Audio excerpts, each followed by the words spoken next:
Децата не носят вина за това, че техен родител е в затвора и клеймото дете на затворник не трябва да е причина то да остане без подарък в навечерието на Коледа и Нова година. В тази инициатива е отворено да се включат деца, институции, младежки сдружения, ученически съвети, какъвто имаме в града, и се надявам да бъдат така добър пример. Физически лица и граждани са причастни, готови да дарят малко радост. Кампанията Ангелска елха се организира години наред в целия свят. В нашата от 99-та във Враца за втора. Като не е случайно стартирането и точно днес в Деня на доброволеца, и затова нейното мото тази година е "Стани доброволец, дай своя принос" и за децата на осъдените.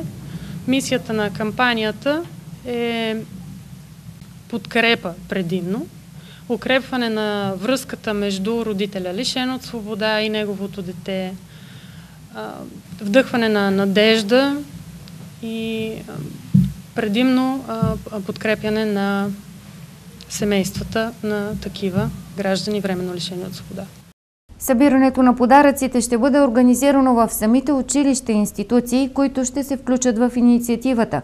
Те ще бъдат съобразени с възрастта и пола на детето на лишените от свобода. От затвора във Враца ще изпратят уточняващи данни. Децата, които благодарение на инициативата ще се радват на подарък от родител, който няма да е до тях на празника, ще пристигнат по пощата. Миналата година подаръците, събрани от врачани, са дарили с радост и топлина около 200 момчета и момичета на възраст от 6 до 14 години. Тя действително е едно добро дело и така подкрепена не само от православната ни църква, но и от всички хора, които смятат, че в затвора, които са лишени временно от свобода, все пак са хора, човеци, които са независимо, че с нещо са допринесли да съгрешат, така да се каже, рано или късно те пак ще излезнат на свобода.